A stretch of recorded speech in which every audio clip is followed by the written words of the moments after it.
And welcome back to our third and final set in the Smite Challenger Circuit. One more North American set for you guys today. Average Joes and Tiburones de Tijuanas will be our third and final matchup, and it's sure to be an interesting one, especially from what we got to see from the Joes last week. J-Mac and Gormizer joining me for our last set here for the day. And Gormizer, I'm really curious how the Joes are going to come out and perform this week. They had a really strong showing last week, able to get a victory and kind of bring themselves up.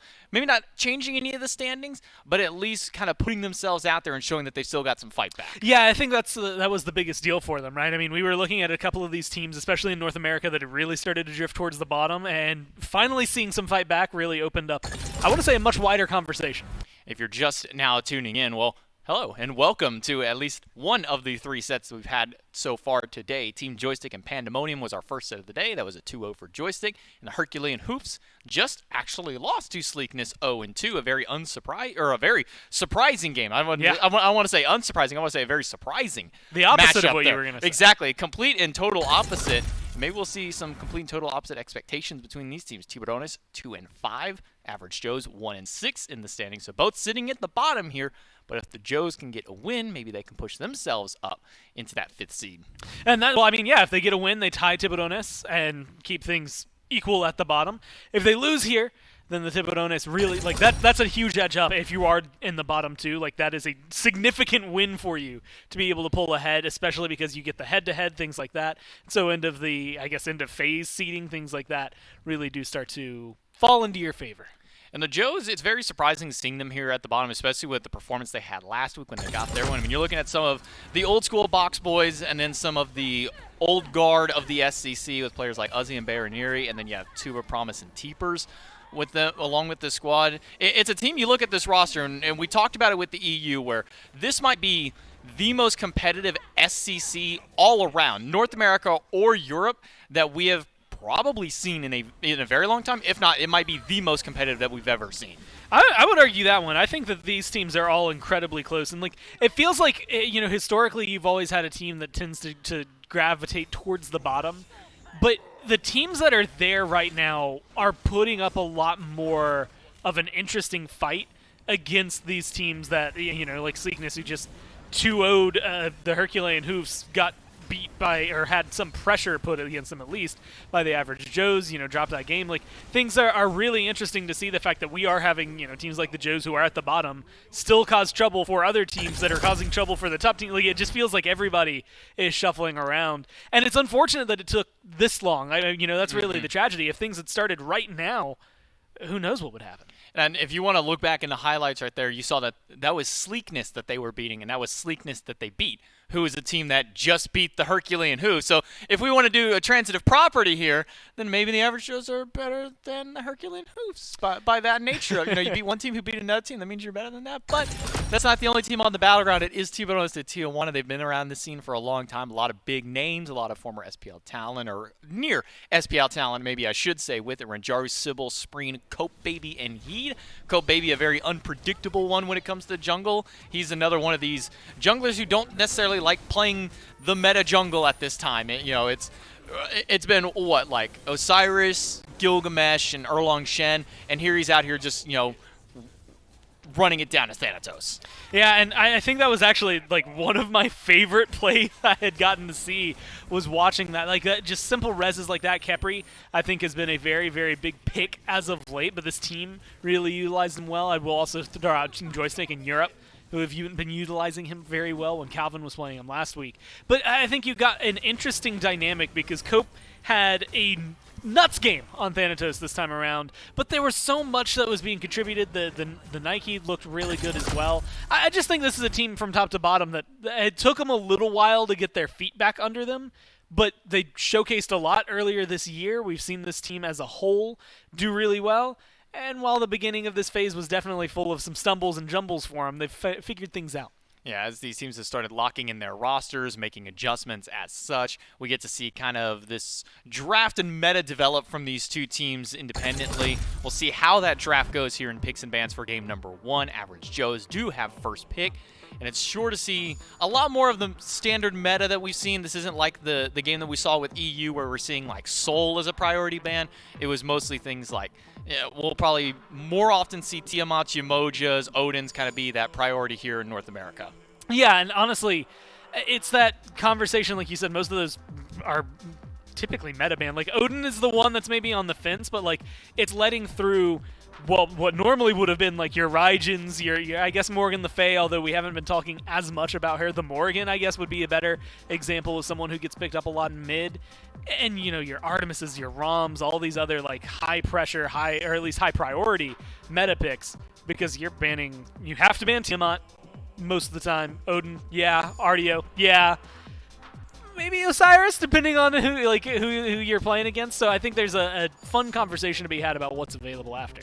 I think it, kind of piggybacking off of the mid lane discussion, Tiamat left open. I imagine it'll probably be a first pick, if not a first pick on the opposite side. It was one that got let through during the Hoofs game, and Baskin got to pilot it both game, which is probably not a player you would want to have Tiamat, but he didn't really get to perform also hot on it. He didn't get to really have his pop-off moments. But going and kind of piggybacking on gods that we're not seeing as often, Morgan Le Fay, you highlighted, we haven't really seen her much, and it kind of feels like after the first, I would say, 2-3 weeks that she was out, like everybody was like, okay, it's got to be Tiamat. If not Tiamat, Morgan Le Fay, and if not, then we go to Raijin. But Morgan Le Fay never came back after a few weeks. It was just, okay, she existed, and now we don't really see her anymore. And honestly, I'll say this personally, I prefer Raijin to Tiamat. Yeah. I think 100%. Raijin gives me way more throughout the entirety of the game than Tiamat gives me. Tiamat really starts to ramp up towards the later half and later end of the game, but Raijin's gonna, look, baby, he's gonna hit you hard for level 3. He does not care. And that's, I think, the thing that is interesting here, because you had mentioned that Tiamat, at this point, having been completely glanced over with the Raijin band, in my mind, Hell becomes the next best, if not the best, that is available. Yeah, I'm just looking down here at these picks, and I don't see Tiamat. I see the Raijin band, which rightfully so. If you want to pick a Hell, Raijin might be probably the best top-tier mage takeaway because of how easy it is to apply Divine Ruin with that god. You can throw Raiju, Percussive Storm, or even just a basic attack, and that's going to spread to everybody near. Now you have that anti-heal. The Morgan, probably not the next one I would have guessed out of these teams, or really out of anything, with something like Tiamat still open. But looking to go here for some big combo potential. You look at the opposite side, there's a Cerberus. Maybe you want one for yourself. Maybe you want double Terra, double Nike. There's a lot of combinations that the Morgan brings out, and she really kind of adjusts the whole formula of picks and bans, because now you have to pick around God.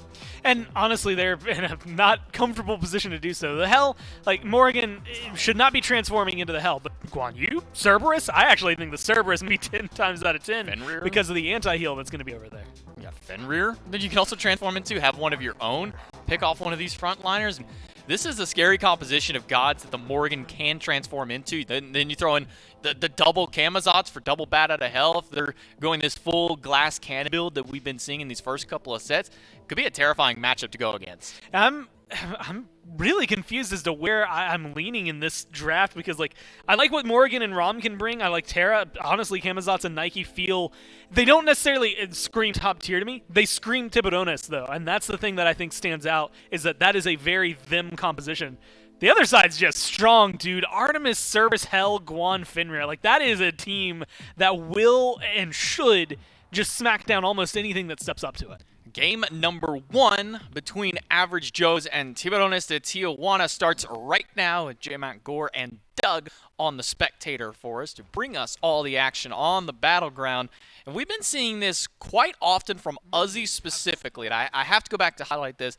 When he's played the Guan Yus in the past, he does go for the meditation immediately out the gate. That's something that he loves. But also this Tier 2 Shillelagh rushing Blackthorn. How do you kind of feel about this Blackthorn rush? I don't mind it. It's something I think I'm more used to seeing. If this was Guan support, I'd probably yeah, let's go. Well, first off, still get Watchers. I'm throwing that out there. Right. Well, or Sentinels, what is it called anymore? Sentinels. Wow, Watchers is 2 years old? Man, it's been a long time since Watchers give, my man. It has been quite some time, so let's pause. Let's rewind. You still get Sentinels, and then you probably rush it, similar to what we see out of like Fenrir support. But I don't mind this too much, similar to what we were talking about earlier with the Bancroft's talent, although completely different in terms of passive that it's going to be bringing. I think when it comes into specifically what he has, like in this matchup, like you're going, you mentioned it, you have the meditation. You're not worried about dying right now. I think you're going to get some good early aggression on. In fact, because of how damaging Taolu Assault can be, this is actually a really good start for you to get early clear quick. Bayerneri and Teepers will be a little bit lower on their clear to start. Spreen and Cope will make sure to clear out that wave and head towards these oracles. But Bayerneri and Teepers are waiting in the wings for, or maybe it's just a gank that could come from Cope or Spreen. Maybe bait them a little bit further forward.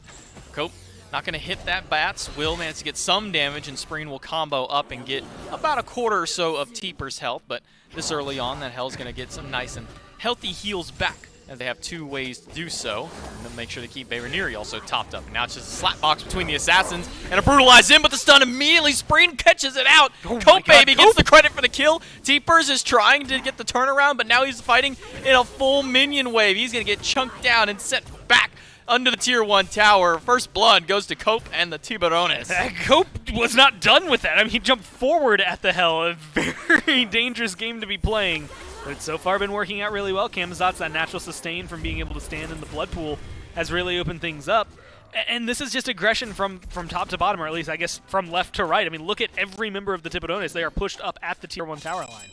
Promise and Tuba, even Tuba losing his beads. The root stun combo from Sybil was enough to put the fear of God in him. Now it's Bayerneri, maybe looking to put some fear back against Tiburones. A double stun comes through. Ranjaru has the pre-beads instantly. The Brutalize is good, but stunned down instantly. And Sybil turns it around with another CC of his own. One big punch to the dome of the dog puts Bayerneri down a second time. And now Ranjaru, I mean, he just popped some health pots. Gonna take a little bit, but is still in a good position to fight and control this lane. They're not worried at all. In fact, with Terra Sustain, they're probably going to be able to maintain a lot of aggression over here.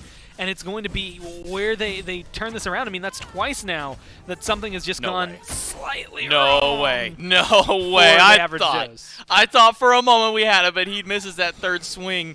And that'll send Uzi back to the base, but allows Cope to rotate over and steal a buff of his own. There's a mid lane red buff steal by Spreen. He soloed that. We're seeing a left side purple buff steal, and then a right side blue. So all camps taken away from the average Joes. Tiburones really slamming the gas pedal early here.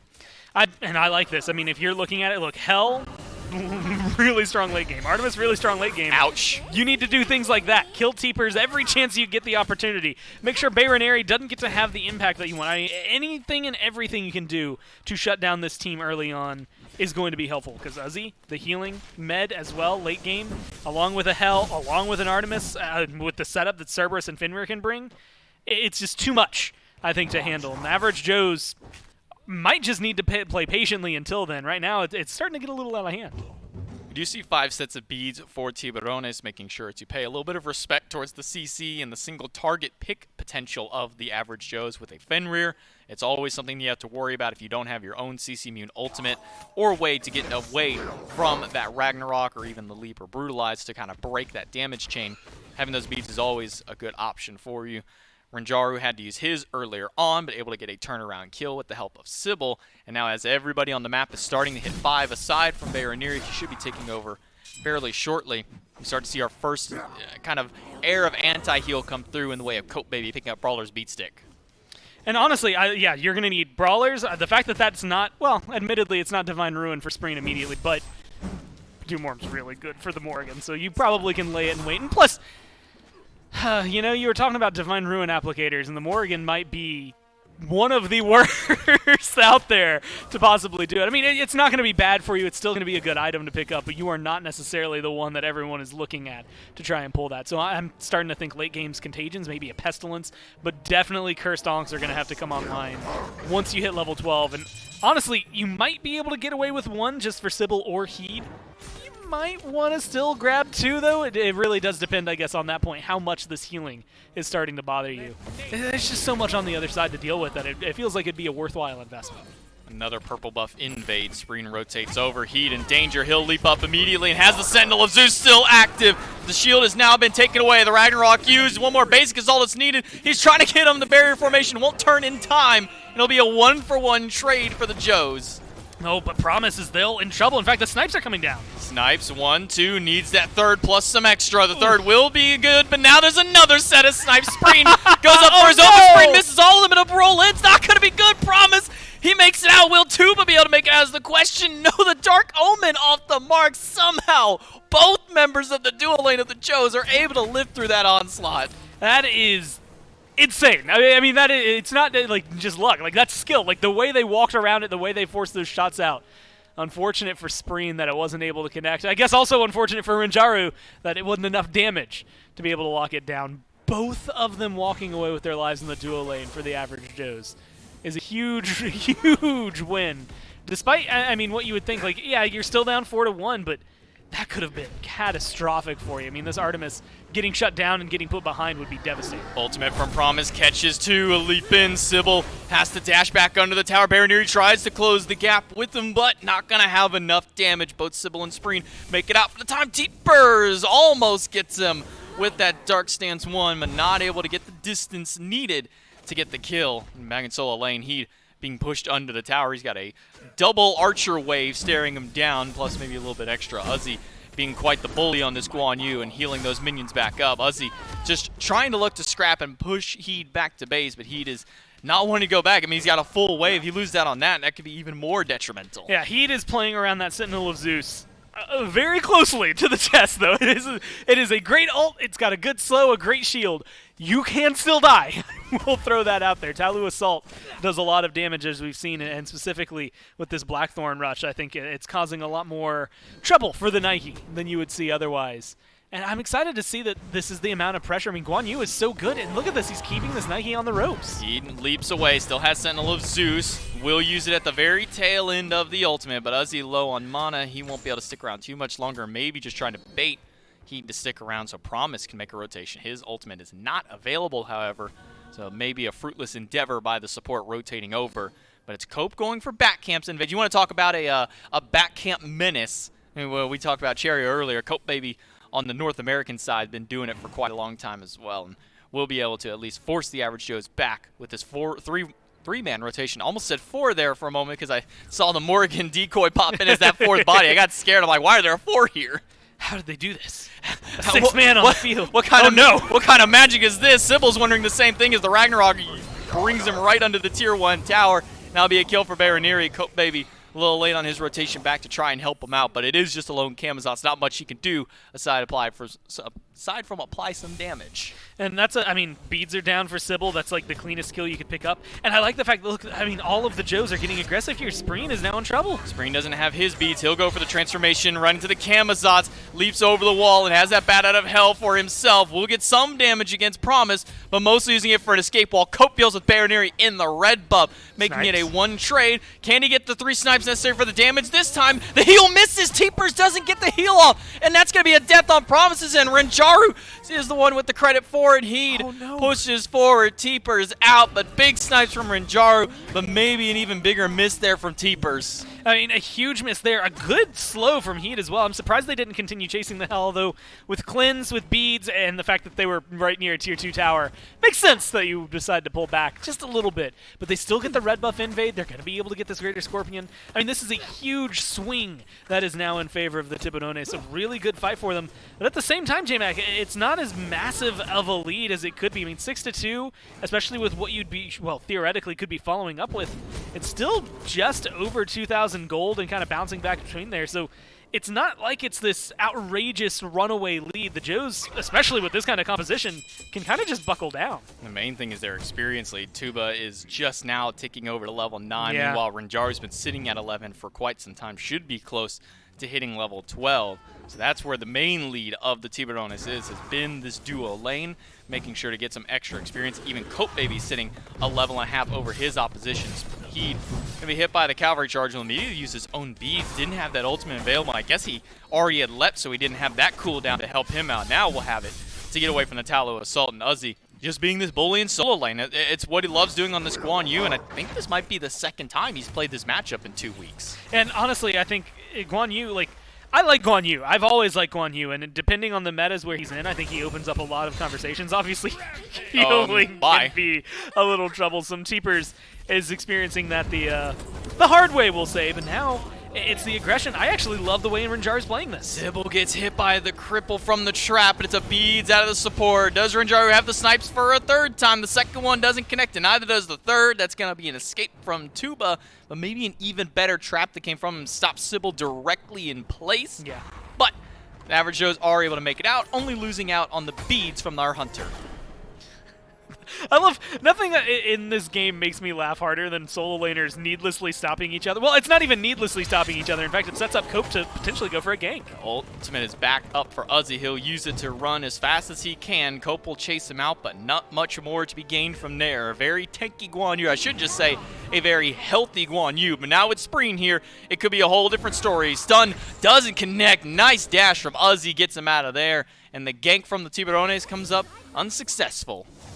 I like the pressure that they're starting to push back, though. I mean, Tiburones, that's a really good gank to try and control Uzi, although fruitless at that.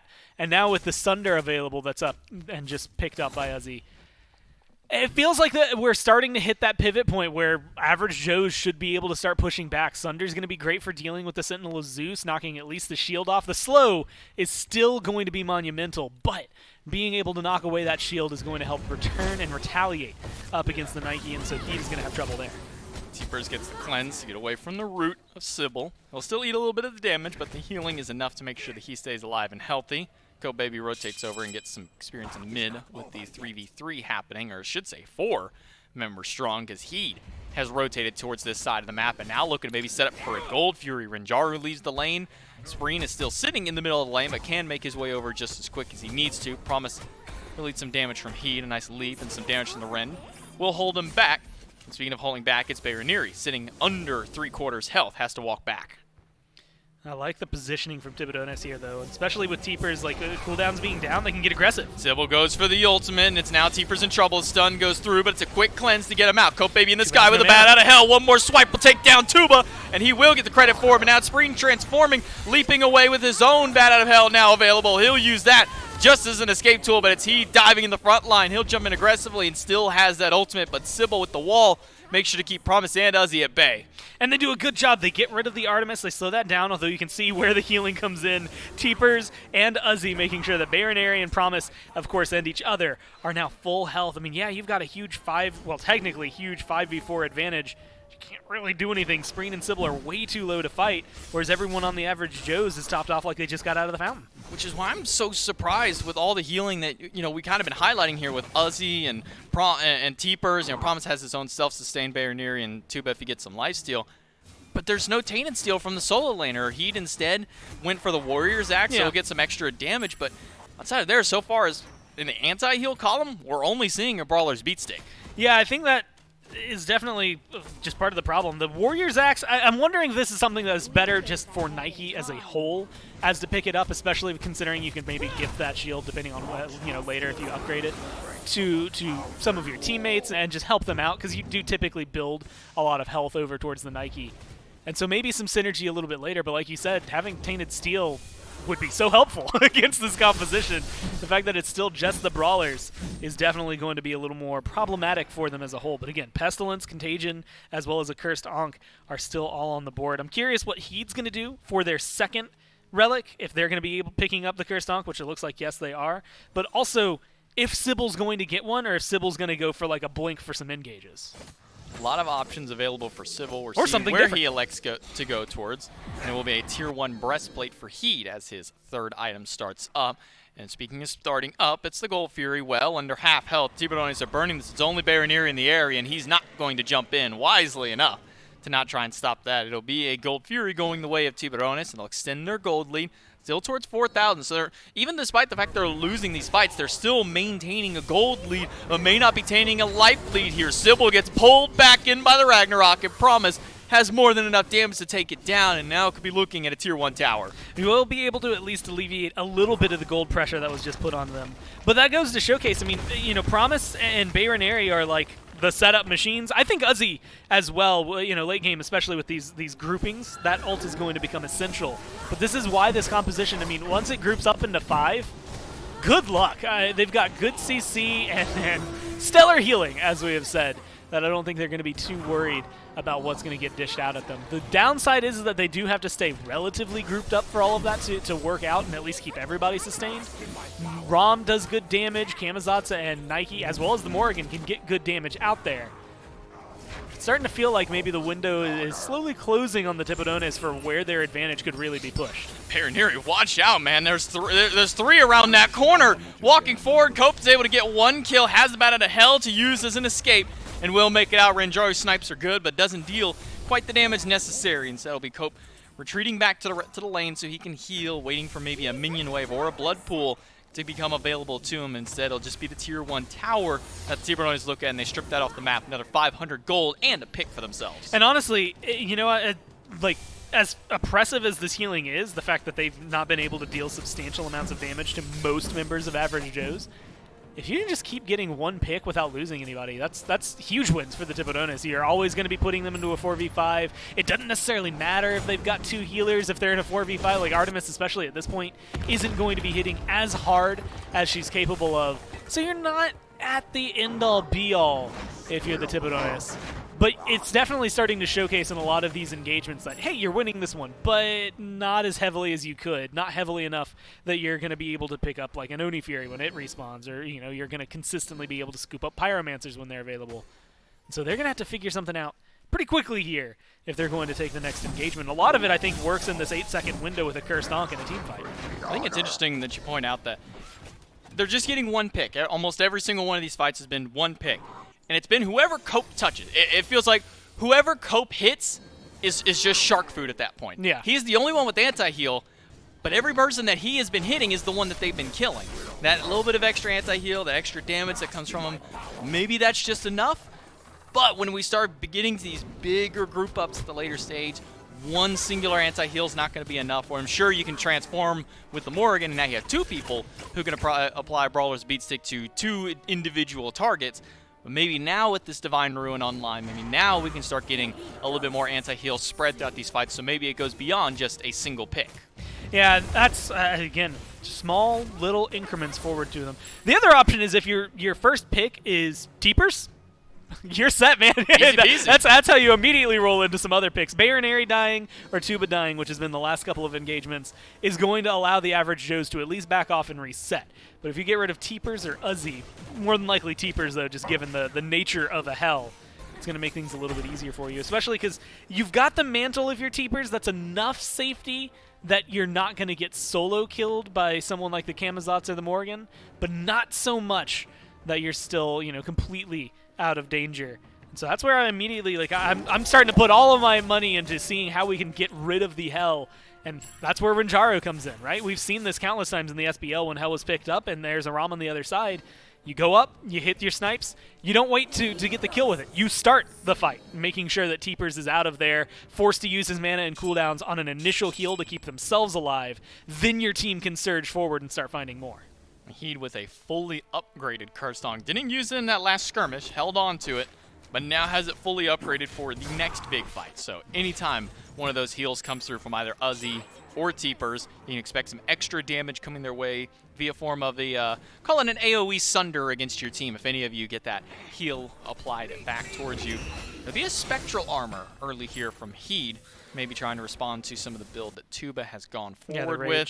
Has that Rage online, but doesn't have any stacks on it. Unfortunately for Tuba, he's kind of been on the receiving end of most of the damage coming up from these team fights. 1-0-3 on the flip side for Renjaro. He's got his Wind Demon completely foregoing the Rage early on. Instead, went for a Dominance Rush and immediately into that Wind Demon. Honestly, with the 2 bows, the Dominance, and now a Wind Demon, I'm starting to expect Renjaro to hit pretty hard in the next few fights. Oh, yeah. There's also no Spectral Armors on the other side, so there's a lot more capability for not only his damage to land, but to hit as hard as necessary. I mean, Guan Yu, as well as Cerberus, half damage from a crit is still a lot of damage to be taken, but still enough that they're going to be hitting, they're manageable, I guess is the best way to describe it. Hunters become manageable at that point. Not the happiest in the world, but manageable. But they don't have that, and that is going to be where that healing comes in handy, or where it all falls apart. Again, I'm looking at the crits that could fly straight to the hell, and that's probably where the pressure needs to go. Well, Ozzy going to be pushed back as Heat is at the forefront, and the rest of the team surrounding the Oni Fury. Even Cope Baby is acting as a solo agent on this left side of the map. Keep your eyes on where he may try and land a prize. Baroneri goes in with a stun, but it's in the back line for Cope Baby. Gets one sent away. Baroneri is low, and so is two, but it's a chase for Cope to try and kill the Hunter, but he gets picked up by the Ragnarok and taken down. Baroneri able to turn this around and get a kill on the board for them, making it a 1-for-1, but they lose Ozzy, one of their frontliners, trading it out for that jungler. And that at least gives enough space. Despite the fact that the average Joes still have a lot of healing in the hell, it's not going to be enough to get them back into the fight. That's a good kill for them to pick up. But it shows, again, that getting just a single kill isn't going to be enough. You've got to be able to find a little bit more than that. In this case, it's a Gold Fury. Or you've got to be able to make sure none of your players die. Cope going down is not the end of the world. Again, they get a Gold Fury for it. He's 7-1. I'm not going to be upset about where this Camazotz is. I'm just worried, especially as we're starting to get to this 21 and even closer to the 25-minute mark, that the power curve is really going to start to lean a little more towards the average Joes. So this is where the Tiburones need to take this lead and do exactly what they're doing. Not just the Fury, get the Pyromancer, force them to feel uncomfortable. If you're capable, strip away some jungle, but get aggressive, and so far they haven't had any qualms doing that. And Baroneri is the one who got the shutdown bonus. This was a 7-0 Camazotz right before that fight, and now it's a 7-1 Camazotz. So probably not too happy for Cope, at least losing out on a big killing streak. But Baroneri getting the credit for that bounty means that he gets the majority of that experience and gold, which is good for Baroneri to catch him back up. Tuba's also still struggling to kind of find that place, in only level 17 compared to level 20 of Renjaru. He hasn't finished that fourth item just yet. Meanwhile, Renjaru can just go back to base and start working towards his final item, can upgrade the Leather Cow now that he's at level 20. And for mid lane, I just saw pop up a Polynomicon for Spreen as his fourth item. Yeah, I like that. I mean, Spreen's build, if you get hit, you're dead. It is so... the Morrigan of him, right? It is very well crafted to fit the god that he's playing. And that's where things get a little more interesting. In a lot of these fights we've seen the Morrigan, especially around the FG pit, sometimes it's not decided by, you know, whose frontliner got a cooler engage or anything like that. It's, oh yeah, our Morrigan just happened to take the 4 steps to the left while stealth that your carry didn't notice. And now they're dead. We've immediately made it a 4v5. It doesn't even matter in my mind if the Morrigan gets out there. If you can go 1-for-1 in the backline and you trade yourself out for a hell, you're immensely helpful for your team. But if you can do it without having to use your transformation and then turn into like a Camazotz or a Nike or a Terra and get out, that's a double win for your team. No, I was just thinking about it. How many gods even really pick up Poly besides the Morrigan? The only other one I can think of would be maybe Malkwong as far as the mages go. Not a lot lately. No, it's been very slim. It used to be Scylla used to be in that picture. Maybe this was a long, long time back. Yeah. You know, back. I when mean, it had, used to be like a hey, if you didn't have this in mid, good luck, you're losing. I mean, you're killing towers with it. It's a good item if you want to put some big damage against the tower, but we haven't been seeing it a whole lot. Usually just on these the Morrigans. And Spreen picking up here is going to give him some extra assassin-esque style damage with that item. Tier 1 tower falls down. Promise under half health. And he's going to be on the retreat. Teepers gives him as much help as possible. Uzzy will get left on by Heed, but no further fighting from them. Even the Curse-On still being held by the solo laners. The Tiburones take the tower, and they push them back. And I like this. Tuba was very late to the fight. Unfortunately, not able to get a kill if you're the Tiburones. Well, maybe I spoke too soon. Uzzy's going to get caught out. Uzzy in danger. Promise goes in with the ult, but is only going to catch Spreen. Now it's a leap away from the frontliners. Teepers is really in danger. Cavalry charge is in, but Cope Baby is in the sky, and Spreen is too. Renjaru with the snipes takes down one. Baroneri leaps on Sybil and able to pick him up with the brutalize, but Spreen picks up Promise, and now it's just Baroneri for the front line trying to hold off, but he's not going to be able to hold on for much longer as he looking to take him down with the Ren, leaps in the barrier formation. Will grab, making a 4-for-1 trade for Tiburones. And you only lose your support? Are you kidding me? That's the perfect fight that you could get out of there. The only thing that would have been better for you is if no one on your team dies. Very clean and very good. They get rid of Uzzy early while the Cursed Ankh is available. That healing's not doing anything. And unfortunately for Teepers, he was in the very same boat, just not quite as fast. The health bar was dwindling, and until he was, I think even the Aegis was used just a little bit, yeah, to make sure he stayed alive. But Renjaru finds a really good snipe. That is that Pestilence coming online, the Divine Ruins, as we should mention, because Sybil picked one up, but also just good control from the Tiburones that they should be able to get a free Fire Giant here. Cope will be there to help deal damage with the carries, and Fire Giant will go the way of Tiburones. Something I just noticed, it's something very small, but I just have to point out, because I've really been watching, these relic selections for some of these players. I always kind of see where players like to put their relics. And he had bought a Curse Dog, level 12, had it in the right slot. Yep. Then he upgraded it, still in the right slot. Now he's got it in the left slot, and I don't understand why he swapped it. It had to be almost right before that fight kicked off, or almost mid-fight. He made that swap. So I don't know what's going through his head. It's just something I looked down and noticed. I'm like, wait, why is Curse Dog in the left slot I was going to say, whichever one, because I still have them bound on default, so like whichever one is my F, is the one that I'm going to need the most. And that, in my mind, like, I haven't seen he need the beads yet. I wonder if that's like I'm gonna move this somewhere. Like I don't need it. This Curzonk has to come out immediately, especially in the middle of these fights. So maybe it's a little bit of that. Maybe it's just comfort. Maybe he didn't mean to swap it earlier, and then he accidentally beads and went oopsies. Hold on, I'll fix this. Either way, I think it's just it's a good relic pickup. It's whether it's in that slot or not, as long as their team has one. I'm excited to see with it, especially with 5 Fire Giants now around, or Fire Giant belts sitting around their waist. They should be able to make this map state much more favorable. Can you imagine seeing 5 Fire Giant belts on one person? It looked like a Final Fantasy character at that point. Just seeing this line of buffs. Man, if you could stack the buffs like you could back in the day, just imagine seeing somebody with all those buffs, then you throw a Fire Giant, and it's just their entire model is nothing but colored belts from all these buffs. The closest I think you can get with that would be Tiamat, yep, who can pick up 2 of them with herself thanks to help that consume. But Tier 2 towers all taken away, and right side Phoenix is already gone with 2 Fireways pushing in. Tiburon is looking to take away this mid Phoenix. Baronary at the front line. Uzi dashes in. Promise goes in the back line. Only finds Renjar, but the Phoenix is gone. And now Cope up in the sky with the bat out of hell, looking for Baronary, but doesn't have the damage from the swipes. But he does have the help from Renjar with the snipes, able to take him down. That's 1 off the board for the Joes, and their mid lane Phoenix gone. Now the Tiburones moving towards the left side. Still have the healing, but minions are starting to come in from mid. They're going to have a wave on left here soon. Although right now they don't need it. Green looking to try and be the Oh my assassin. God, he goes up in the sky with his own bat out of hell, but Cope is the only bat that's getting the kills so far. That's going to be 1 for him, as he's still looking to maybe assault this Titan. 2 down, making a triple kill for Cope to end out the game and put Tiburones on the board here in game number 1. I got to give them a lot of credit. I was worried about the healing, and as it came on later, and it slowed things down for them. But they weren't worried about it in the least. I mean, it's really difficult when you have that much stacked on one side to try and collapse it and make sure that they can't stay alive, at least 4 out of 5 members. But it was a really good use of the cursed arm, as well as just some good damage. I mean, I didn't expect as much that was flying out there, but we had mentioned earlier lack of spectral armors on the side of the average Joes, and those crits, especially at the very end, really started to ring true for the Tiburones. You got a lot of health, but the crit makes sure that you can burn through that health just a little bit quicker with that extra damage that comes from it. But with that, the average Joes average Joes fall down in game number 1. We're going to cut it to a quick break, and then we'll come back to get set up for game number 2.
win? What did it win?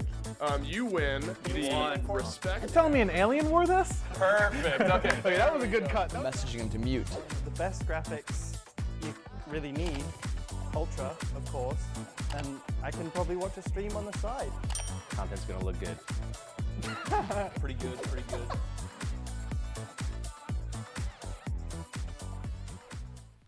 Welcome back to the Smite Challengers circuit for game number 2 between Tiburones de Tijuana and the Average Joes. The Sharks were able to come up with a win in game number 1.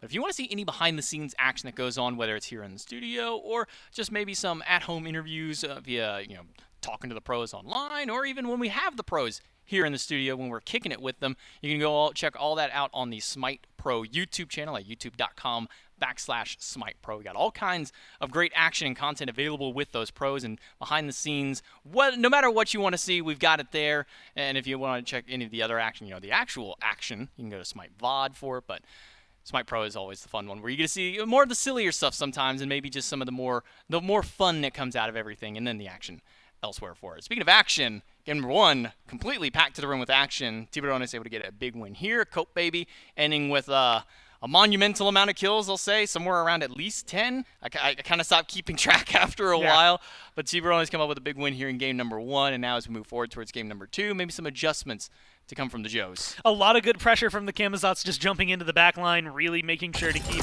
pretty much everybody on the Average Joes on their toes, but I think often enough finding damage that was good onto Baroneri, as well as finding good damage onto Teepers.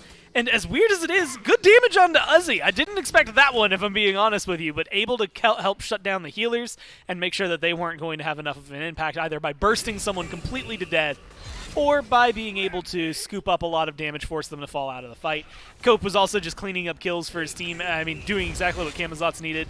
Then you get Spreen transforming into the Camazotz on top of that. It just made it too difficult, I think, for the Joes to handle the 1/2 assassins.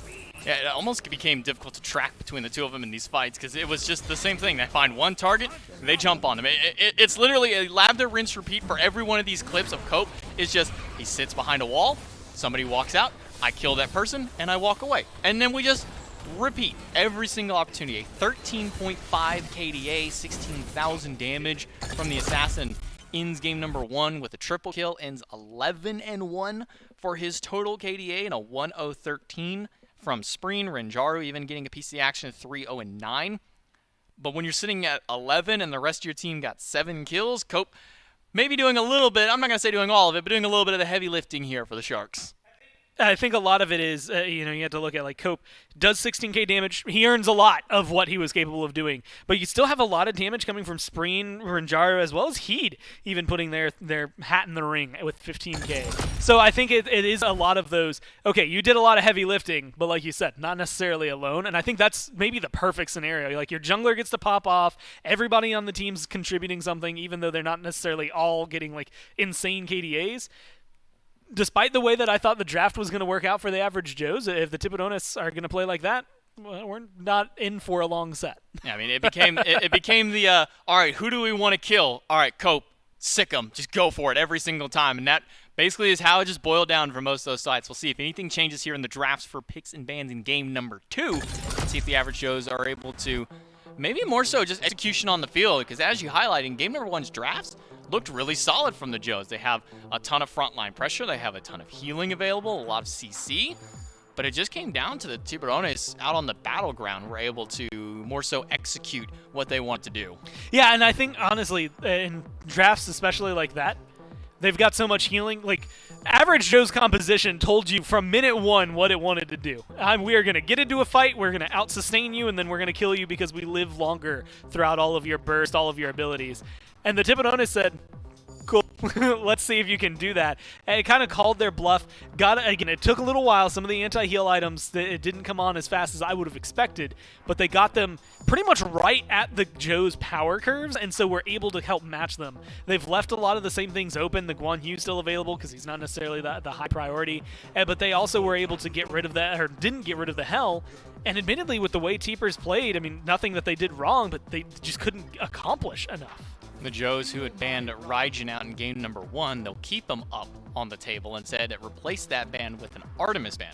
On the opposite side, it's the same similar 3 bans we've been seeing time and time again. The RTO, who has been really rising in the recent weeks. Odin and Yamoja, who is still prominent even despite all of her nerfs. That allows for a Raijin first pick for the Joes, and a Ram Terra going for the dual lane of Tiburones. I'm really surprised they went with an Artemis ban, considering the Artemis is how, Tuba kind of ran there. If you're going to go for a ban, I'd imagine you want to go for the Ram ban and kind of take a shot at Ranjaro, who was popping off at the end with those snipes. If Ranjaro is going to have a good game on Ram, I don't want to know what Ranjaro's Artemis is going to look like as well, right? I think that's kind of the concept of like, okay, run the tier list. Which one do we think we can handle a little bit better?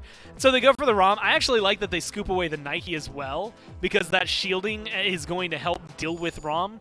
Ganesh was more interesting to me. Ganesh is not necessarily at the top of the tier list right now. And so to me, that is someone, and maybe both players on the team, saying, you know what, let me wait for my carry. Definitely let us wait for the jungler. We'll see what we have on the other side. Or maybe they're going to flex the Nike into the jungle, which is something we haven't seen in a little while. The Dragon's doing that, I think, the most here in the SPL this year, but not anytime recently. And that gives them a lot of flexibility to work with. So the Joes just kind of scooping him up because they can. A couple of Hunter bans from the Sharks. They take Heimdall and Cupid off the table, and a couple of Assassin bans for the Joes, maybe leading to the fact that this could be Nike going towards the jungle with Ratatoskr and Camazotz taken away. That leaves Cerberus open for Tiburones to grab, so they'll have that one available to themselves for the solo lane. On the opposite side, Hachiman as a lock-in for the average Joes, gives them something a little bit safe. Or safer, I should say, for sure, compared to the Artemis. You do have the EI Jutsu, and you've got the Mounted Cavalry, or the Mounted Archery. I always get them mixed up. I always say one or the other incorrectly. I say, like, Mounted Cavalry or the Cavalry Archery. I don't even know what I do half the time for, but it is going to be a Serket and a Thanatos. Of course, Cope Baby, he gets target banned at the very tail end with the Camazotz Ratatoskr. He goes, oh no, I guess I'll just play Thanatos, guys. And this is a good comp to play it into. I mean, Ganesh might cause him some troubles with a nice large silence, but ultimately, like, Raijin's going to be susceptible to a lot of Thanatos' damage throughout a lot of the game. A good silence stops a Thunder Crash, but that execute, especially against Serket, who's relatively tanky, and a Nike who has that shielding, it's going to help deal with them. Game number 2 between the average Joes and Tiburones de Tijuana. Who's going to come out on top? We'll have to find out. On the battleground itself, it's J-Mac and Gore with Doug as our spectator one more time here today. Tiburones are looking to close this set out, and after a lights-out performance in Game 1, could look to be making a repeat here in Game number 2. They changed up a couple of components of their draft, namely because the Camazotz was banned, they had to go to the Thanatos, and instead of getting the Nike that they had in Game 1, that got taken away by Uzi, and so they readjust themselves over towards this Cerberus. We're still seeing, again, I'm just going to call this the Uzi special, as far as his first item, because he's the only player that I can recall in the league or anywhere doing this where he's doing this Shillelagh rush. And again, whether it works out for them, early game last time, it was great, and that honestly didn't necessarily hurt, but it's not the end-all be-all. I mean, 200 health is nice, especially in the lane. You can get the extra mana as well. Theoretically, it's going to help your staying power in the lane, but like you said, there's not a lot of it being shown by anybody else. So I don't know that Heed is too worried about it. Didn't give him any first blood or, like, I mean, I guess it did give extra pressure, but nothing insane in the long lane. Short lane. I'm all over the place. In the short lane over here for solo. So we'll see if he can do anything here, but Heed's got the Cerberus, and Cerberus does a lot more than what we got to see out of him last game. A lot of sustained power from the Cerberus between having the Vampiric Shroud, so he's going to be able to make sure that he can get some extra health and mana by hitting those minions, and then just with his leap, able to get those small little ghosties to pick up some extra health for himself. Able to stay nice and healthy in this lane. His blink is down, used it to get to the wave. Uzi is probably wishing he had more than just the health to his name, but he'll be A-okay for the time. He's got one more health potion to try and keep himself alive in this solo lane, but Heed has been doing a good job of making sure to shred through that health bar as efficiently as he can. Honestly, I don't know that it's going to get much better over there for the Nike. Well, at least when you get Sentinel of Zeus, you have a nice big burst. But the Blink's already down. Your disengage is just going to be your leap. You're lucky because both of these Guardians, I guess Guardian and Warrior, aren't necessarily like the highest kill potential. They all have kill potential, but I don't think you have to be too worried about it. You also have a lot of survivability. Both have good disengage. Both have good self-peel. So I think that's going to be kind of the goal for Uzi here, is just hang out, trying to make sure you don't lose out too much farm. Well, he's going to make sure to keep a few of those minions out of the tower. The archers at least stay outside of the tower line, but Heat is not going to let that happen for too much longer. He'll still consider sticking around right here at the tier 1, but Baroneri on this left side or on this right side of the jungle could be making an interception here with Cope Death Scythe and an auto right after Baroneri gets to feel the wrath of what an early game Thanatos can do, especially with that Death Scythe available now with Uzi having to go back to the base. That could open up for a blue buff invade. I like this aggression, right? Cope being able to get a little more experience online, important for Thanatos. I feel like the last time I saw Cope playing Thanatos, they spent most of their time on the other side of the jungle anyway. So this is just going to be right at home for what they're used to. And anything that gets you to level 5 sooner, whether it's the executes, I honestly like it for the stun this early on as well, just being able to set it up. You go down, you land on Teepers, hit a Death Scythe, hit the silence so the Thunder Crash can't get away, and then at that point you should have some follow-up from somebody on your team to help get a kill. I mean, you got Spreen, who, and what better person to combo with that? You throw a Dark Omen, land right down, now you get a second hit of the Dark Omen, and then you immediately, after one stun, you have another stun. We'll see how it works out for him. Spreen puts on the juke boots and breaks the ankles of Baroneri, not able to find him with that Cobra's Kiss. Instead, it might be Promise, the one in danger. He'll use the silence, but Sybil and Ranjaru going to continue putting some pressure against this Ganesh and continue pushing him further and further back. Tiburones, even without a kill, have already extended themselves about a 500 gold lead.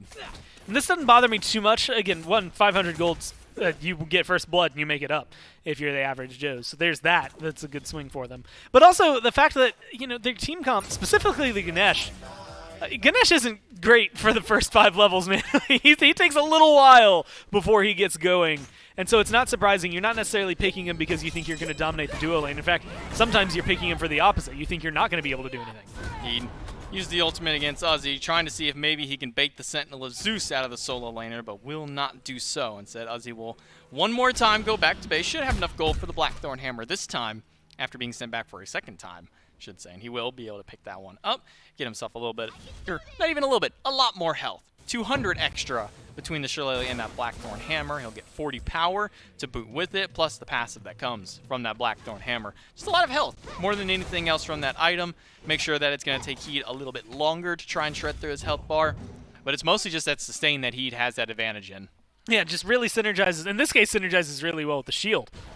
So it will help when Sentinel Zeus gets used in the long run. It also helps just deal with the fact that this Cerberus has been a non-stop onslaught of bully against them. Good healing, good self-sustain from the Cerberus makes it very difficult to just stay in lane and exist in lane against him. And so I like that they're, even though having to play it a little slower than maybe they would like, and honestly maybe more under their tower than they would like, Uzi hasn't necessarily overcommitted to anything that is going to be problematic, and soon enough you're going to not be worried as much as the damage numbers, or about the damage numbers coming out from Heat. There will be a Blackthorn Hammer from Baroneri as well on this Circuit, so that's going to get him an extra 400 health and 40 power. You know, what's not, you know, what's Blackthorn's good on one guy, it's got to be good for a second guy. Might as well pick up for your jungle. You're already super squishy, so having some more health can never be anything too awful. And plus, if you get some power, Spreen, he'll use the transformation to go into the Circuit looking for a target, or maybe just looking for an escape out. He'll use it to get the Deathbane, walk right out. Cope Baby will go up in the sky, but he'll also be looking for a path out. So both mid and jungles ults expended just to make sure that they can get out alive. And honestly, it's this weird balancing point. And honestly, it's just the CDR. CDR is so good for Nike, specifically having like your leap up as well as the silence, but also for the Circuit. Pillars do a lot of damage to Spreen, and he's now forced back to the fountain the hard way, as Teepers gets the credit for the kill, thanks to the assist. That came from that Ganesh and came from Baroneri with that last breath poison. So that's going to be 1 death on the board. First blood for average Joes, and they've minimize that gold lead now to only about 200, as you highlighted previously, thanks to the help of that first blood bounty. An immediate Divine Ruin, first item out the gate for Teepers. And you know what? I see Thanatos, who's got good self-sustain. There's a Terra on the other side, and there's a Cerberus on the other side. I'm happy with a Divine Ruin early on, because a few of those people are going to be spending time in my lane if I'm a mid laner. And so I'd want to slow them down, or at least control them as best you can. It makes things a little more, I want to say equal footing, at least in the 3v3, especially because like Cope right now is really just looking at CDR. Same thing could be said for a lot of the members of the average Joes, but you also see that coming down from Spreen. Like they've got a really hard-hitting 1-2 punch that comes up often if they're the Tiburones. In fact, the fact that we haven't seen it come to fruition just showcases how well the average Joes are playing around it right now. As he's going to take a little bit of damage, he will be knocked up and pushed back. Just a little bit of a trouble for even walking through that jungle, but that paralyzing spit did a lot of damage to Baroneri. Don't let that health bar deceive you. That's a lot of it coming from that Blackthorn hammer, an extra 4 pips on that bar. Keeps him nice and healthy as far as the health department goes, but this paralyzing spit from he, that tyrannical plate helm, giving him a good amount of magic power early and some good physical defense to deal with both this assassin and warrior that he's been staring down for the majority of this game. And Baroneri, with this tier 1, looking towards most likely will be Pridwin, most likely seeing more of a bruiser Serket this game. Yeah, not surprising. I mean, that's where we typically, like, even when Serket's in jungle, that's typically where she wants to go with it anyway. She wants to survive and do whatever she can to stay alive. Ooh, Cope barely manages to make it up there. The Turn of Fate from Promise just a little slow from connecting. Instead, it'll be Cope just dunking back down on his speed buff, and he'll clean that up, and most of that health that he lost in that engagement will be regenerated almost instantly. Yeah, not too worried, I think, if you're Cope, although now not having your ult slows you down a good bit. And, you know, for someone, admittedly, who was controlling a lot of last game's pace and goes, what was it, 11-1? Yeah. You're much slower to start as of right now, which is surprising, again, when you look and think of Thanatos.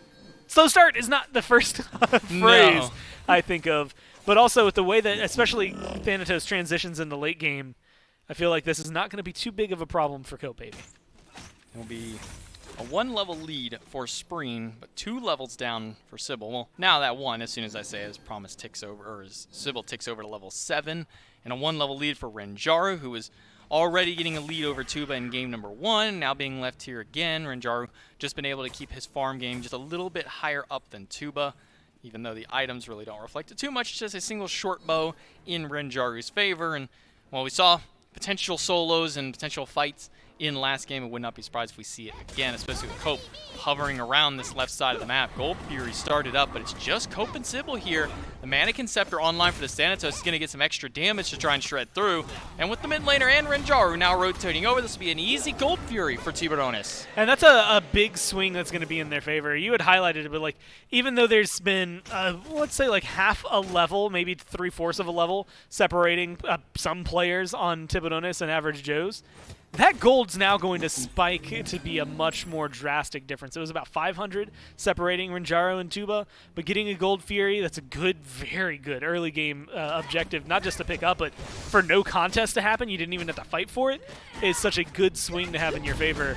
That they're going to be able to start doing this, like not just against, you know, 1v1s Heed and Uzzy, but all around the map you should be able to start looking for some fights. And they didn't have to use an ult, they didn't have to use a relic, they didn't have to get a kill or even really fight anybody for it. They just decided, you know what sounds really good right now? Gold Fury. That's exactly what they do. They just marched 4 people to the Gold Fury, took it, said, thanks for the prize. We're going to go ahead and go back to base and spend some of that gold that we had from there and start continuing to accelerate our builds. Cope Baby 1 tier away from a hi-rez Lament, Spreen a tier away from his Doom Orb, and a tier away for Heat on that Void Stone, giving him a little bit of extra protection and being able to strip some of those extra magical protections away from the opposition, as he, if he wasn't already doing that with that ghastly breath.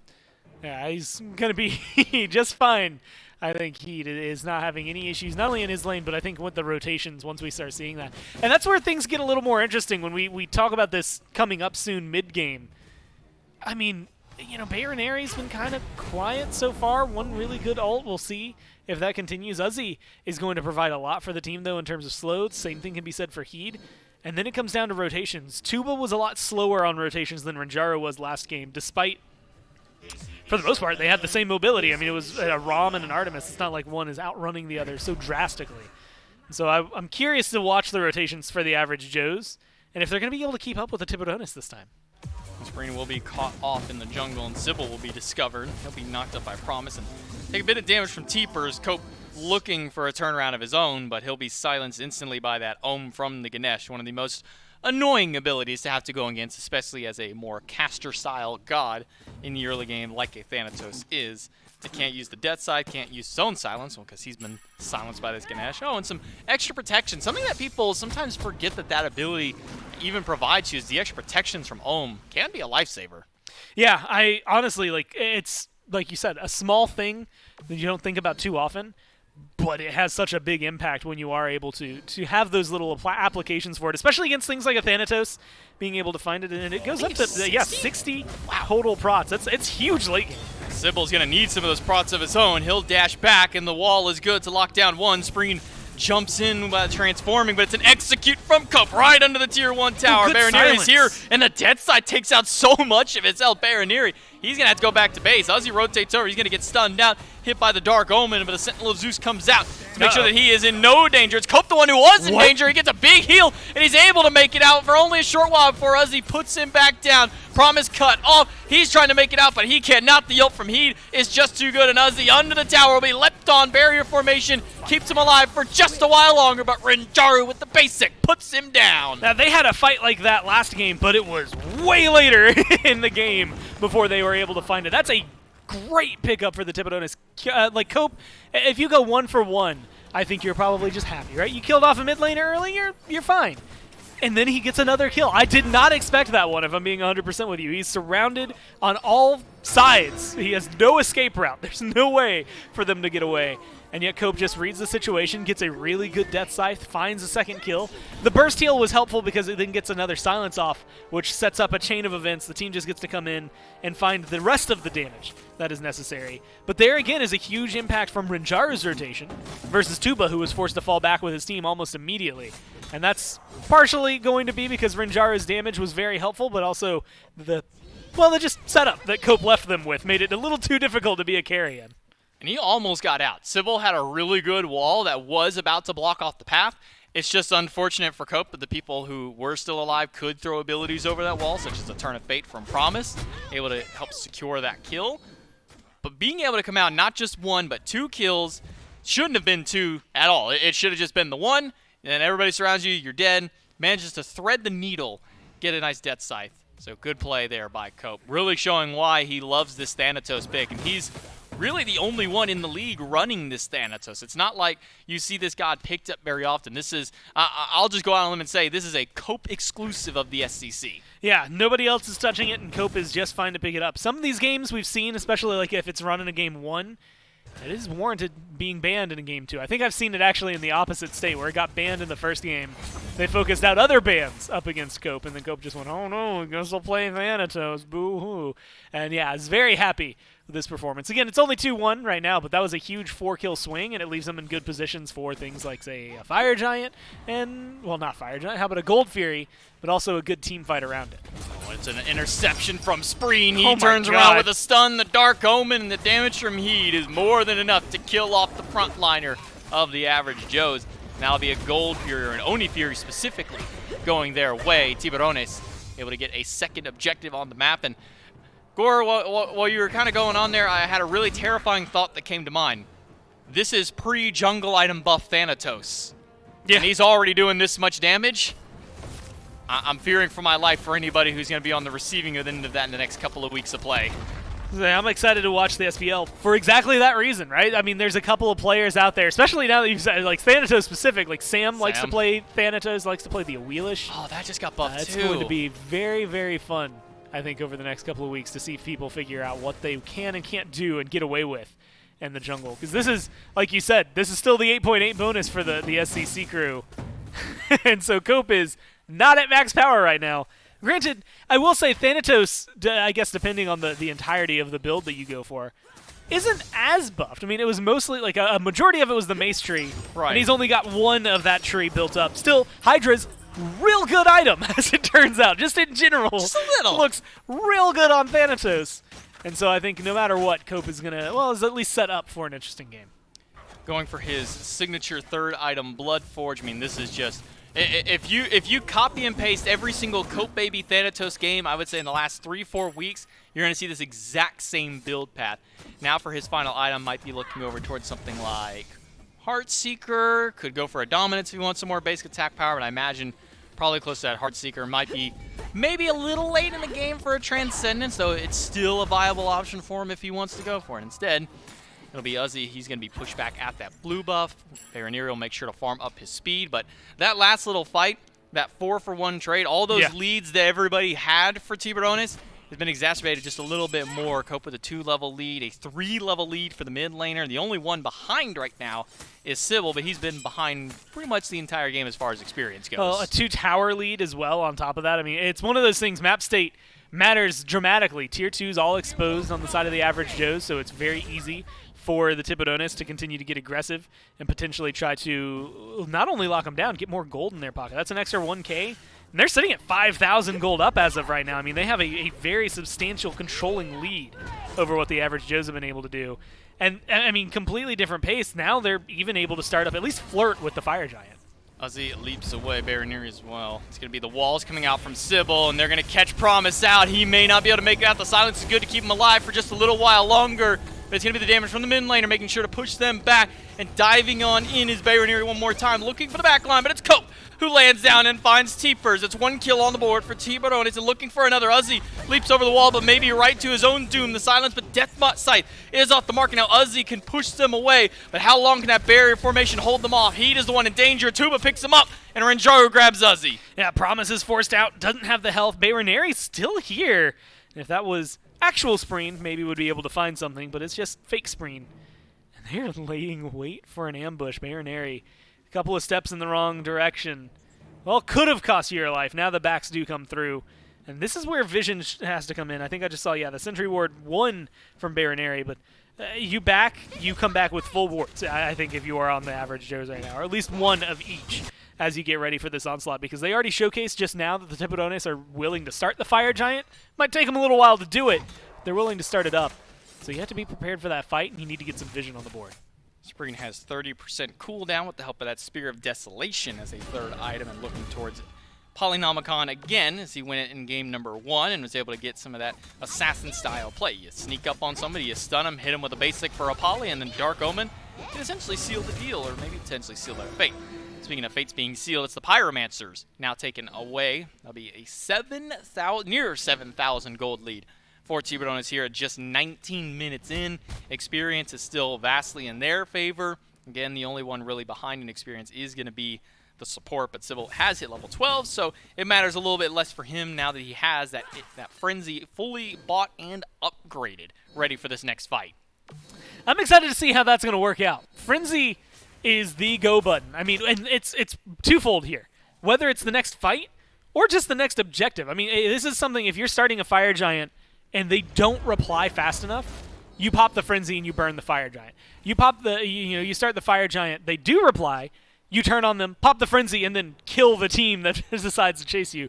I think no matter what, it's a go button for the Tiburones. And with a 4-kill lead, they're in a good spot to try and force these fights to happen still. They're definitely not as domineering, I think, as they would like to be. Although I say that they've got such a massive amount of gold in their favor that they're significantly ahead in terms of their items. You can definitely see that at mid 3 levels, but also the Polynomicon versus the Tiny Trinket. You feel that. You feel that 8 ways to Sunday. I mean, anytime this Morgan swings, everyone's going to know how far ahead they are. Especially if you're the carry, man. You get hit by that, that is just doom if you are Teepers. It may not be the killing blow, but it's the damn near close killing blow at that point. Tuba, he's going to feel the wrath of everything. Dharmic Pillars cannot save his life. He gets one, and immediately in the back line, dives the frontliners. Heat and Spreen looking for one. Baroneri out of the range for the time being, but the execute is available, and so will land down Cope, taking one. Promise low in the back line. Spreen de-transforms, and he'll walk away, but Teepers and Uzzy still sitting near full health and ready to defend this Fire Giant potentially. Yeah, you got 2 of them, though, and that's such a huge swing in your favor. This should be a relatively free Fire Giant. Uzzy might try for it just because Sentinel of Zeus is still available, and it's a nice big AoE, but good luck burning through the rest of the team. Sybil is low. He potentially could have died to this Fire Giant, and he will die too, and he walks out of the ring, and it's more than enough damage. Sybil falls down, but 4 other players on the team at least get that Fire Giant buff. But hey, big win there for the Joes. They at least get one. Unfortunately for them, it was the support who ended up falling. And you know what? They'll take it. Yep. It's at this point, the Fire Giant got more kills in that fight than you did, so you are going to take whatever you can in order to be able to. Hey, if they then start winning the fights, man. I think it's glorious for them again. It slows down some of the sustain that's going to be capable on the other side, and that kill, or even though it's not credited to them, it's going to save their breath for a little bit. It burns some of that Fire Giant timer without them having to worry too much. You can't group around the Terra to start knocking down some tier 2s yet. Well, I mean, maybe fortunately for Sybil, he is such a low level, so that respawn didn't last too long. He's already ripe and ready to go, already walking back towards the backside of that Scorpion. Could look towards the Gold Fury that is respawned, and could just be a nice, easy prize to them if they so wish to take it. But Cope and Renjaru both went back to base. I'm sure Sybil turned around going, guys, I'm here. Let's take an objective. Let's fight something. Let's kill something. But instead, it's a back from Tiburones and a regrouping now. Spring and Heed will make their way towards the left side of the map. It's only tier 2 towers left for the average Joes to defend or choose to elect to give up, whichever so be their call against a Fire Giant team. Gold Fury standing and not for much longer with Renjaru rotating in. That'll quickly fall down and add another objective and another nice chunk of gold to the Tiburones pocket. Yeah, and that's exactly, if you're going to back in that position, this is what you need to do. Go get the Gold Fury, you get a lot more in your pocket. Not maybe worried as much about that, but as you are grouping up on this left-hand side of the map, getting aggressive right hand, since we're watching it from the Chaos side. But knock down this tier 2 should be pretty easy, having a ROM with Fire Giant alive right behind you. That's going to knock that. They can start putting pressure onto this Phoenix.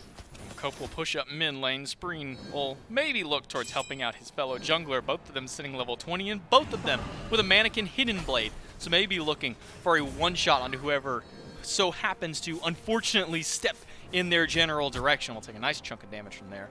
Looked at the Phoenix, but instead the Tiburones will rotate over towards mid. Much more easy objective for them to take off the map, as there's not going to be much contest around these tier 2s. Yeah, no reason to step up and try to defend it when you know they're going to burn it down quickly. This this Phoenix is definitely going to help funnel them and bottleneck them into the perfect area. You can try and get a lot of good damage. If you're Raijin, this is maybe the best dream that you can have if you're Teepers, who hasn't been able to get a lot of mark on these last few fights. But this is the danger. I mean, Copa is really good at split pushing. Same thing could be said if Renjaru does break off. I think that specifically Cope is super safe at being able to get aggressive on a Phoenix. If someone rotates, he can just ult away. Heat goes in the back line for an ultimate, only finds Tuba, and it's Uzi who dives in with Promise. They're going to push all the Tiburones back, and Sybil is falling low. Tycho Drums will be enough damage. Cheapers finds one, but what will the sights from Renjaru net them? Not much, as the damage is no good. Cope uses his ultimate to look to see if he wants to engage, but instead goes for the disengage. And Tiburones, they lose one. Once again, only losing the member who didn't have the Fire Giant buff, but they get held back and not able to take either Phoenix. And honestly, that's, again, big win if you're the average Joes right now. The most you can do at any given time, especially with Fire Giant on the other side, is buy as many minutes as possible. Their Phoenixes are hurt, but they're not dead, and that saves them a lot of wiggle room trying to move forward. No one's going to have to disappear from the next Fire Giant fight because they're worried about fire minions. No one's going to have to go over there and hope to get this Phoenix to respawn or stop any minions from going into the Titan room. So they will be able to patiently play this out. 10 seconds till the FG buff wears off anyway. So they're not too worried. But I am, because when I look at their setup, I don't know where their next fight is going to be. And I think that's a lot of the problem, is where their engage has been. A lot of it has been counter-engage from Promise with the Dharmic Pillars, or Uzi going into the backline as they move forward for the Tiburones and dropping a Sentinel of Zeus. They're going to have to do something pretty monumental to swing around the next fight and potentially take the FG. Usually 25 to 30 minutes is where we kind of stop talking about gold as a whole, even experience. You kind of stop really going through because most players are hitting 20, but you're looking at 13,000 gold that the Tiburones have in favor. Most players have hit level 20 aside from support. Meanwhile, you're still looking for 2 of your members on the Joes to hit level 20. Starts getting a little bit dire for them, but a strong Phoenix defense earlier was able to net them not just a kill, but make sure that both those Phoenix can get a little bit more health back towards their name. Tiburones are ripe and ready to go one more time on this mid Phoenix.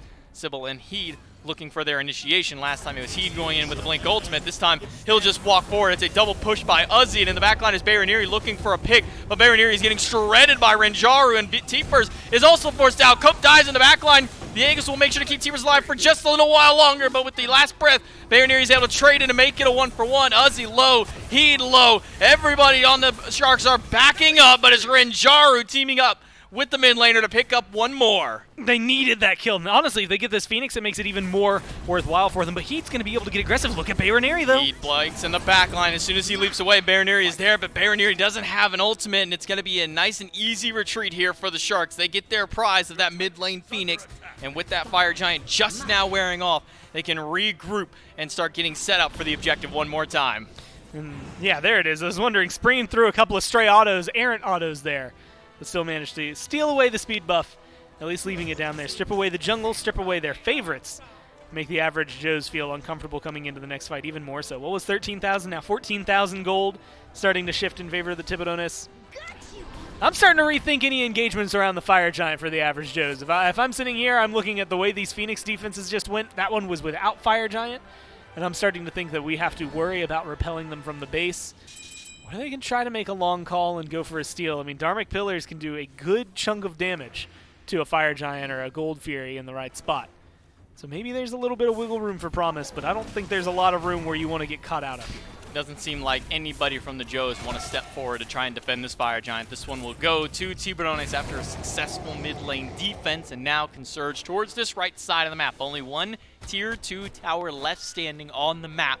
It is the one in that right lane. They can push it down and maybe start knocking at the door of the right or left Phoenix. But it looks like members of the Tiburones, they don't care about this right side that much. They're making their rotation towards the mid lane, push some of those minions up towards this left side as the Primal Fury has respawned and will make a nice extra prize for themselves.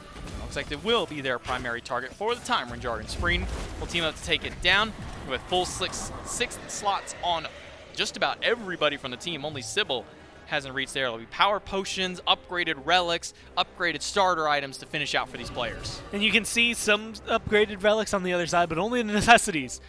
Whereas Tiburones have the gold to spare at this point. I mean, they can throw it at anything they want to and are willingly able to do so. I mean, you've got a full build Morrigan there for Spreen, who's going to be hitting incredibly hard. And we haven't even really gotten to see them do an insane amount. I mean, yes, we've seen a lot of good damage coming down from it, but none of the like standard I stealthed into the backline and then 100 to 0'd somebody Morrigan plays. It has been very calm and collected, kind of colloquially as a team. Renjaro, Cope sharing like a brunt of the kills. But this has been a lot more just planned, it feels like, on the side of the Tiburones. And after they pick up a Primal Fury, it's no surprise to see them putting pressure on the left-hand side, get this Phoenix, and all of the control starts to fall into your favor. On the left side of the map, all of the members of the Sharks are grouping. Besides Cope, he'll rotate towards mid to make sure that that lane keeps nice and pushed up so they can keep attempting to apply that pressure on this left-hand side. Uzi, he'll have to leap away, and T-Pers will throw some damage over the wall just towards one. So will take a little bit of damage, but he's got the monolith to keep himself nice and healthy. Plus that Fire Giant buff, making sure to get a little bit of extra health. Now just waiting for one more minion wave. Tiburones are waiting for their opportunity to jump in, and it will be Heat immediately. Uses the Blink to go in the back line, and the Ghastly Breath will zone them out. Ultimate only finds T-Pers. He'll pull them in, but there's no follow-up beyond there. Instead, it's aggression set towards the Phoenix. That one go down to about half health. Renjaro goes for some snipes, but doesn't find a whole lot of damage on the tail end. Uzi goes in with the ultimate, but he gets shredded away instantly as soon as he lands down. Cope maybe finds one. Uzi is down, looking for T-Pers. That'll be a kill for Spreen, making a double kill for the mid laner, and add one on the board for Sybil. He's going to close that out and put 4 on the board for Tiburones, and with Tuba as the last line of defense, and well, for not much longer, he gets stunned down in his own fountain. The Titan goes down, and Tiburones clean up a 2-0 win. Probably exactly the way they planned it as well. I mean, Fire Minions were starting to get aggressive down mid. All they had to do was pull people away from that Phoenix and keep them focused on left to have a good advantage over there. And it was a hair off. I mean, there's a moment right when Kopi goes up, he comes crashing down, doesn't get the stun because of a good leap from Uzi. Feels like that should be a moment of pause, but then gets a massive silence onto like 4 members on the other side. Cope did insane amounts of damage in the middle of it as well, and that just set up the rest of his team to keep just rolling forward. Cope able to push forward for the rest of his team, not just in game 1, but here in game number 2. Tiburones are able to close out and take a nice 2-0 set. We'll be back right after the break to close out the day.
Welcome back one final time here to the desk for the Smite Challenger Circuit, closing out our day with a North American set. Tiburones at Tijuana, able to take down the Average Joes in 2-0 fashion, and a very convincing 2-0, I would say here, Gore.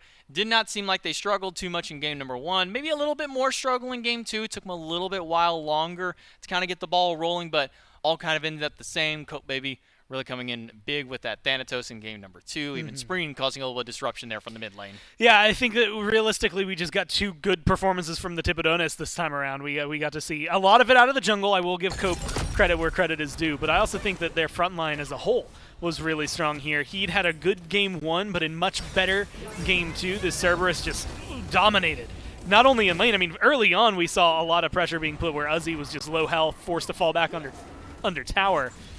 More often than not, but then as it kept pushing towards the later and later in the game, it didn't seem to stop. I mean, you were getting big pulls. I think there was at one point where he only pulled one player with their ult, but it was Teepers of all people that they pulled, and so that's worthwhile if you're Heat, and it just made it easier for people like Cope and Renjaro to look great on the back end.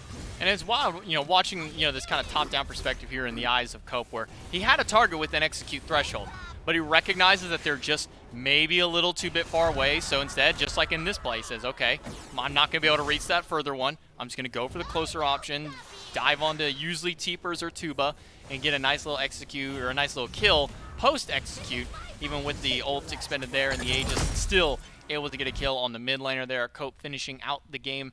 Maybe not as flashy as game one, where he was 11-1, this time 6-2, a little bit more tame, but the rest of it seemed really pulling around him this game. Yeah, two players, 3-1-11, 3-1-12. One for Heat, one for Spreen, and then you get a nice 3-0 game for Renjaro.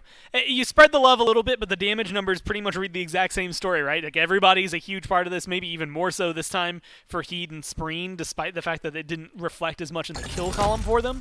A lot of setup that came down from them made it so much easier for the rest of the team to find the autos necessary, to find the abilities, if you're Cope there throwing out the Death Scythe, to make sure that they ran it forward. Like you said, it took a little longer to get there, but once they hit that same stride, the Tiburones didn't slow.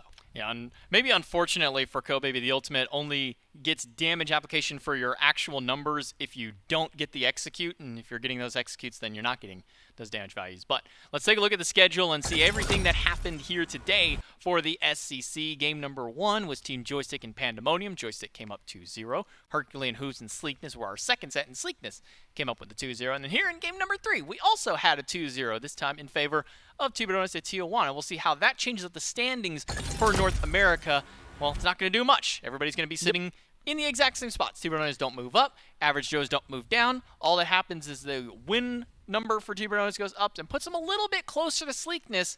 And Average Joes, with only 2 more weeks of play, if Tiburones get even one more win under their belt, it could spell the end of the line here for the Average Joes as far as moving up in the standings. Yeah, and I think that's what they're probably thinking about at this point is, oh man, can we even get away from the bottom going forward? Again, like you said, as long as they can get another win, or if they can look forward towards the future, things are going to be in their favor. But the way Sleekness played today is maybe the bigger story to me, because that 2-0 over the Hoofs brings them closer together. Like you said, nobody really shifts in the standings, but the numbers are so precariously close that all it takes is another little slip up from a different team, and all of a sudden Sleekness has jumped up to 3rd place, and then depending on the next week to 2nd place. Like, there's still a lot of movement capable, at least in North America. Yeah, as far as the number 1 and number 6 seed, those are, you can pretty much call those with only 2 weeks left to play, kind of call those locked in, but everywhere else has potential to shake things around. So we'll see how all of that breaks out with the SCC and future matchups still for the remainder of this week. But not just with the SEC, we also have SPL happening this week. Obviously, we're here chilling out in the studio. Obviously, we're going to have some SPL action throughout the week. Tomorrow, we're going to kick things off with the Camelot Kings and the Solar Scarabs. But the big one that I think everybody's going to keep their eyes on is the Olympus Bolts and the Jade Dragons here live in studio. Yeah. As our big matchup, probably not the only big matchup. We also have the Dragons and the Leviathans, the Oni Warriors and the Solar Scarabs, Olympus Bolts, Valhalla Valkyries, and even the Camelot Kings, Tartarus Titans. This might be one of the best weeks of SPL to catch if you were going to catch any singular week outside of something like a playoff match. And again, I'm excited a lot for this Bolts-Dragons matchup just because we're getting the 8.9 hatch for these players, so the junglers are going to be able to showcase a little bit more of their fight. That I'm excited to see just what they have to offer, specifically from Sam, but also, like you said, being on LAN. The Bolts have gotten a little more LAN experience under their belts this year. They've come in, I think, to play the Leviathans a few times, and so that is something else that starts to stack up on top of it. Maybe that'll make a difference. I'm just more looking to the junglers. It's always a different beast on LAN, and as far as it goes, that's going to be us done here for the SCC. We'll be back tomorrow at 1 o'clock for the SPL, and we'll have some SCC going on before and the waiting room, so if you want a little teaser before tomorrow, we got you one little video to close out the day.